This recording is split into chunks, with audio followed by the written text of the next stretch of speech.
नमस्कार दोस्तों, मैं दीपक शर्मा अंग्रेज आपका स्वागत करता हूं द लीगल चैम्बर में। अब दोस्तों, आज की वीडियो में हम बात करने वाले हैं नॉमिनी और लीगल हियर्स, यानी कि कानूनी रूप से जो उत्तराधिकारी होते हैं उनके बारे में। अब दोस्तों, अक्सर लोग मुझसे जब कॉल पर कनेक्ट करते हैं तो तरह तरह की सिचुएशंस वो बताते हैं। सर, हमारी एक प्रॉपर्टी है जो सोसाइटी में लगती है, हमारी एक पैतृक संपत्ति है, हमारी एक जॉइंट फैमिली प्रॉपर्टी है जिसके अंदर एक नॉमिनी बनाया गया। तो क्या उत्तराधिकारियों का वहां पर अधिकार होगा या फिर नॉमिनी का अधिकार होगा?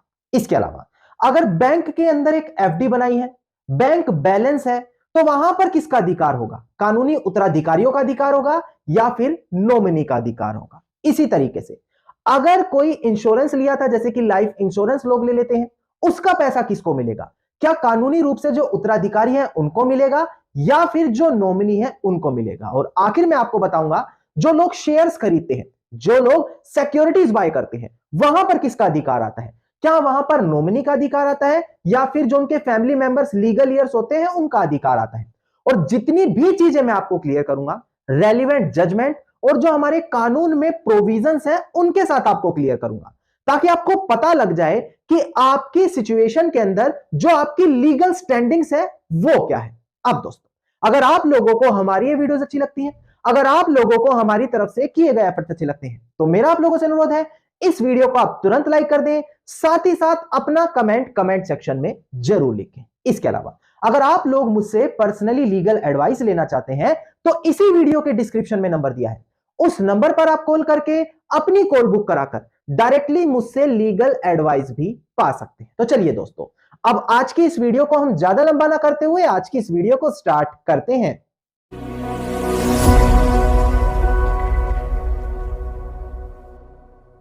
अब दोस्तों, हम बढ़ते हैं अपनी आज की इस वीडियो की ओर। देखिएगा, अब हम बात कर रहे हैं नॉमिनी लीगल हियर के बारे में। देखिए, लीगल हियर क्या होता है? उसे हम कानूनी रूप से उत्तराधिकारी बताते हैं। अगर आप हमारा हिंदू सक्सेशन एक्ट, इसका सेक्शन 7 देखें तो वो साफ निर्धारित करता है कि अगर किसी पुरुष का देहांत होता है तो उसका देहांत होने के बाद कौन कौन उसका कानूनी उत्तराधिकारी माना जाएगा। जैसे कि क्लास 1 का उत्तराधिकारी आता है, जिस पुरुष का देहांत हुआ है उसके बच्चे, उसकी पत्नी और उसकी माताजी। अगर बच्चों का देहांत हो चुका है तो बच्चों के बच्चे, ये सभी क्लास 1 के उत्तराधिकारी होते हैं। इसी प्रकार से अगर क्लास 1 के उत्तराधिकारी जीवित नहीं है तो यह प्रॉपर्टी क्लास 2 के उत्तराधिकारियों के पास चली जाएगी। अगर वो भी नहीं है तो क्लास 3 के उत्तराधिकारियों के पास चली जाएगी। इस तरीके से किसी प्रॉपर्टी का सक्सेशन डिसाइड होता है, चाहे वो आपकी बैंक बैलेंस हो, चाहे वो आपकी कोई प्रॉपर्टी है। ठीक इसी प्रकार से अगर किसी महिला का देहांत होता है तो section 15 of Hindu succession act इस बारे में बात करता है कि महिला का देहांत होने के बाद किसको उसकी चल और अचल संपत्ति का अधिकार दिया जाएगा। अब दोस्तों, आजकल कई जगह देखा जाता है, जैसे कि बैंक हो गए, ईपीएफ हो गया, एफडीज हो गई, या अगर कोई शेयर परचेज कर रहा है वहां पर एक नॉमिनी बना दिया जाता है। तो लोगों का डर यही है, लोगों का क्वेश्चन यही है कि सर, क्या यहां पर नॉमिनी का अधिकार आएगा या जो हिंदू सक्सेशन एक्ट के तहत उत्तराधिकारी हैं उनका अधिकार आएगा? अब यही चीज मैं आपको क्लियर करूं। सबसे पहले आपको जानना होगा आखिरकार नॉमिनी क्या है। देखिए, नॉमिनी का वर्ड होता है नॉमिनेशन, यानी कि किसी को चयनित करना। अब कई बार देखा जाता है कि जब एक व्यक्ति का देहांत होता है तो देहांत होने के बाद उन्हीं के पारिवारिक लोगों में झगड़ा हो जाता है कि किसका संपत्ति पर अधिकार आएगा। ऐसी कंडीशन में जब तक वो अधिकार डिसाइड नहीं हो जाता तब तक वहां पर नॉमिनी को एज अ ट्रस्टी देखा जाता है कि वो उस संपत्ति पर ट्रस्टी की तरह होल्ड कर सकता है। नो, हर कंडीशन में ऐसा नहीं होता। कई कंडीशन ऐसी भी है जहां पर वही नॉमिनी उस प्रॉपर्टी का ओनर भी हो जाता है। अब वो कंडीशन कौन कौन सी है, कहां नॉमिनी ओनर होगा, कहां लीगल ईयर्स ओनर होंगे, ये मैं एक एक करके अब आगे आपको क्लियर करके देने वाला हूं। अब दोस्तों, पहले आपको जानना होगा, 3 तरीके से यहां पर चीजें हमेशा डिसाइड होती हैं कि किसका वहां पर अधिकार आएगा। पहला आता है विल वसीयत, अगर किसी के पक्ष में टेस्टामेंट्री सक्सेशन दिया गया हो, एक विल वसीयत दी गई हो। दूसरा आता है सक्सेशन के तौर पर, जिसे इंटेंटेस सक्सेशन कहा जाता है, जहां पर देहांत होने के बाद उत्तराधिकारियों का अधिकार आ जाता है। तीसरा होता है नॉमिनेशन, जहां पर किसी को नॉमिनी बनाया गया होता है।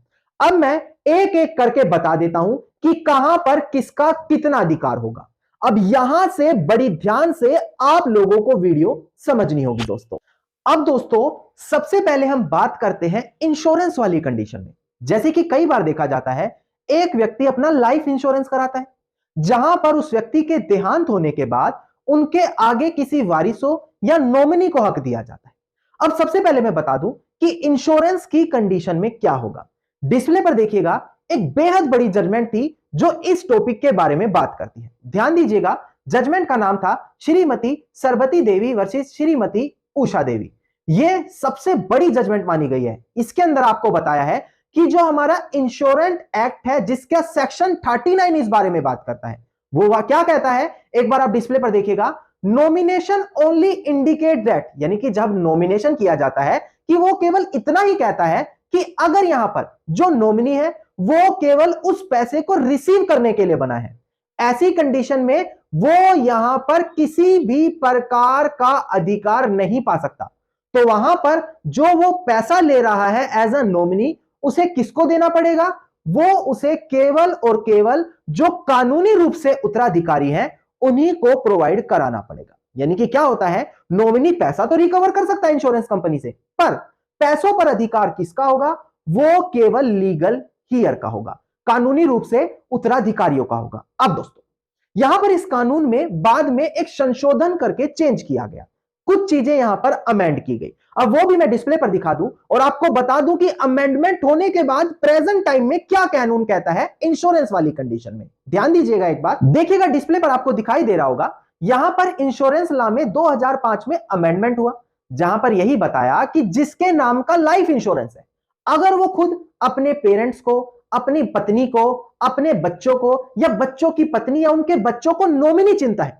अब यहां पर ध्यान देने वाली बात क्या है, नॉमिनी यहां पर सिर्फ परिवार वाले चुने जा रहे हैं। तो ऐसी कंडीशन में इन्हीं लोगों में से अगर कोई नॉमिनी चुना जाता है तो उस पैसे को रिसीव करने का अधिकार पूरा का पूरा नॉमिनी का आ जाएगा और नॉमिनी को ही उनका मालिक माना जाएगा। जी हां, पहले ये नहीं था, अब अमेंडमेंट करा गया है 2015 में, जहां पर बताया है कि अगर कोई इंश्योरेंस वाली कंडीशन है जैसे कि लाइफ इंश्योरेंस और नॉमिनी एक परिवार का सदस्य है, स्पाउस हो सकती है, बच्चे हो सकते हैं, बच्चों की पत्नी या अपनी पत्नी, वो यहां पर अगर नॉमिनी है तो पूरा का पूरा अधिकार उन पैसों पर नॉमिनी का हो जाएगा। हां, अगर कोई नॉमिनी नहीं बनाया, कोई नॉमिनी बनाना भूल गया, नॉमिनी की डेथ हो गई, तो यहां पर जो लीगल हियर्स है उन्हीं का उस प्रॉपर्टी पर अधिकार आ जाएगा। ये जो भी हमने डिस्कशन किया, ये पर्टिकुलरली केवल इंश्योरेंस वाली कंडीशन पर एप्लीकेबल होगा, जब एक इंसान इंश्योरेंस कराता है और उसका डेथ होने के बाद पैसा वहां पर उनके परिवार वालों को या नॉमिनी को मिलता है। अब इंश्योरेंस के बाद हम बात करते हैं दूसरी कंडीशन की, जहां पर हम एफडी यानी कि फिक्स्ड डिपॉजिट या फिर ईपीएफ, जिसे एम्प्लॉय प्रोविडेंट फंड कहा जाता है, जो नौकरी करते हैं उनके जो पैसे होते हैं उस पर किसका अधिकार होता है, यह मैं क्लियर कर देता हूं। ध्यान दीजिएगा एक बार दोस्तों, डिस्प्ले पर देखिएगा दोस्तों, साल 2005 में आरबीआई की तरफ से कुछ गाइडलाइंस इशू की गई थी। यह पर्टिकुलर बात कर रहे हैं हम फिक्स्ड डिपॉजिट के बारे में। उन्होंने कहा अगर यहां पर जो बैंक होल्डर था, जो बैंक अकाउंट होल्डर है, जो डिपॉजिटर है, जिसकी एफडी है, वो स्पेसिफिकली नॉमिनेशन की फैसिलिटी को यूज करके किसी को अपना नॉमिनी चूज कर लेता है, तो ऐसी कंडीशन में क्या होगा, ऐसी कंडीशन में नॉमिनी उसका डेथ होने के बाद, जिसकी वो एफडी थी उसकी डेथ होने के बाद एज अ ट्रस्टी उस पैसे को रिसीव करेगा और लीगल हियर को वहां पर दे देगा। साफ साफ लिखा गया है कि वो जो पेमेंट दी जाएगी नॉमिनी की तरफ से वो लीगल हियर को दी जाएगी। यहां पर नॉमिनी केवल और केवल पोस्टमैन की तरह एक्ट करेगा, जो बैंक से पैसा लेकर लीगल हियर को देगा। अधिकार एंड में किसका आ रहा है, लीगल हियर का। नॉमिनी केवल ट्रस्टी की तरह उस पैसे को होल्ड रखने का अधिकार रखता है दोस्तों। अब दोस्तों हम एफडी के बाद आपको क्लियर करते हैं ईपीएफ के बारे में। देखिए, अगर आप यहां पर कोई एम्प्लॉय है तो आपको पता होगा वहां पर पूरा का पूरा अधिकार नॉमिनी का होता है। जी हां, एम्प्लॉय प्रोविडेंट फंड जो होता है वहां पर पूरा अधिकार नॉमिनी का आता है, पर वो जो नॉमिनी बनाया जाता है वो कोई ना कोई पारिवारिक सदस्य ही होना चाहिए, बाहरी व्यक्ति नहीं होता। हां, अगर एक इंसान की कोई फैमिली नहीं है तब वो किसी बाहरी व्यक्ति को भी अपना नॉमिनी चूज कर सकता है, पर ईपीएफ के केस में पूरा का पूरा अधिकार नॉमिनी का ही होता है दोस्तों। यह चीज मैं आपको साफ निर्धारित कर दूं, यहां पर कोई लीगल हियर वाला इशू नहीं होता। जो भी नॉमिनी है वो पूरा अधिकार अपने पास पा लेता है। अब हम बात करते हैं सिक्योरिटीज या शेयर के बारे में। जैसे कि कुछ लोग शेयर बाय करते हैं और उनका देहांत हो जाएगा, तो वहां पर किसका अधिकार माना जाएगा? अब यह भी मैं आपको क्लियर कर देता हूं, बड़ी ध्यान से आप डिस्प्ले पर देखिएगा दोस्तों। डिस्प्ले पर आपको ऑनरेबल बॉम्बे हाई कोर्ट की एक जजमेंट है जिसका नाम है Harsha Nitin Kokate versus Saraswati cooperative bank limited and others. मैं आपको बता दूं, सिक्योरिटीज वाले किस इशू में कोई भी स्पेसिफिक जजमेंट आज तक नहीं है, फिर भी मैं बता दूं, देखिए सेक्शन 109 सब क्लोज है कंपनी एक्ट का। इसके अलावा जो डिपोजिटरी एक्ट होता है उसका सेक्शन 9.11 साफ बताता है कि भाई यहां पर नॉमिनेशन अगर हुआ है किसी का जो शेयर से रिलेटेड है, जहां पर शेयर के अंदर किसी को नॉमिनी बनाया गया है, तो वहां पर क्या होगा, नॉमिनी को ही पूरा का पूरा अधिकार माना जाएगा। और ऐसी कंडीशन में जो नॉमिनी है उसी को उसके जो शेयर है उसका प्रॉपर लीगल ओनर माना जाएगा जब शेयर होल्डर की डेथ हो जाती है। ऐसी कंडीशन में लीगल ईयर्स उठकर ये नहीं कह सकते कि हम यहां पर कानूनी रूप से उत्तराधिकारी, जी नहीं, जो नॉमिनी होंगे केवल उन्हीं का शेयर्स में अधिकार होगा जब शेयर्स होल्डर की डेथ हो जाती है। इसी प्रकार से दोस्तों एक और बड़ी महत्वपूर्ण चीज है यहां, जैसे कि अगर हम बात करें सिक्योरिटीज के बारे में, क्योंकि इससे पहले हमने शेयर्स के बारे में बात की, सिक्योरिटीज भी एक प्रकार की शेयर की तरह डीलिंग होती है पर कंसेप्ट अलग हो जाता है। उसमें भी क्या होता है, अगर लीगली रूप से किसी को नॉमिनी बनाया गया है, चाहे वो जॉइंट होल्डर हो सिक्योरिटीज में या फिर एज अ नॉमिनी हो, तो वहां भी पूरा का पूरा हक नॉमिनी का ही आएगा। जी हां, दोबारा बता दूं, शेयर और सिक्योरिटी वाली कंडीशन में पूरा का पूरा अधिकार नॉमिनी का होता है। वहां पर कोई भी लीगल ईयर उठकर अपना अधिकार नहीं जता सकता। कब तक? जब तक नॉमिनेशन गलत साबित ना हो जाए। हां, अगर एक नॉमिनेशन गलत साबित हो गई कि ये प्रॉपर लीगल माध्यम से नहीं हुई, तब तो लीगल ईयर्स का अधिकार आ जाएगा। और अगर ऐसा नहीं है तो पूरा का पूरा अधिकार नॉमिनी का आ जाता है ना दोस्तों। अब आखिर में बात आती है इमूवेबल प्रॉपर्टी, अचल संपत्ति की। चाहे वो यहां पर कोई एंसेस्ट्रल प्रॉपर्टी हो, किसी की इनहेरिटेड प्रॉपर्टी हो, किसी की सेल्फ एक्वायर्ड प्रॉपर्टी हो या जॉइंट फैमिली प्रॉपर्टी हो, यहां पर कानून क्या कहता है अब आपको समझना होगा दोस्तों। जो मैंने जजमेंट शुरू में आपको क्लियर करी सरबती वाली, वो यहां भी बड़ी लैंडमार्क जजमेंट साबित हुई थी। किस केस में? प्रॉपर्टीज के केस में। एक बार आप डिस्प्ले पर ध्यान दीजिएगा, केस टाइटल है हमारा श्रीमती सरबती देवी वर्सेस श्रीमती उषा देवी, साल 1983 की जजमेंट है। यहां पर साफ कहा गया था कि एक नॉमिनी जो है प्रॉपर्टी अचल संपत्ति की बात कर रहे हैं, उसका केवल ट्रस्टी होगा और उसका काम क्या होगा कि वो उस प्रॉपर्टी को लीगल ईयर को हैंड ओवर कर दे जाके। वो अपना अधिकार नहीं जता सकते क्योंकि उनको नॉमिनी बनाया गया, जी नहीं, अधिकार केवल और केवल वहां पर लीगल ईयर्स का होगा। इसी प्रकार से दोस्तों एक और बड़ा केस आया था, जहां पर केस का नाम था, डिस्प्ले पर देखिएगा, Rampali versus state of government of and city of Delhi. इस पर देखिएगा क्या कहा गया था।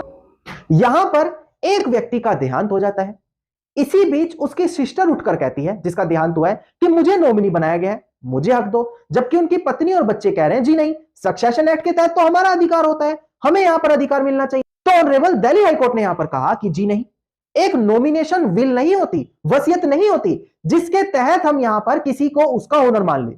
अगर किसी को ओनर मानना है तो प्रॉपर विल के माध्यम से ही माना जाएगा। वहां पर नॉमिनेशन किसी को अचल संपत्ति का ओनर नहीं बना देती। समझ में आया? विल है तो ओनर माना जाएगा, पर अचल संपत्ति में नॉमिनेशन है तो किसी को ओनर नहीं माना जाएगा। वहां पर केवल और केवल लीगल हीयर्स का ही अधिकार होता है।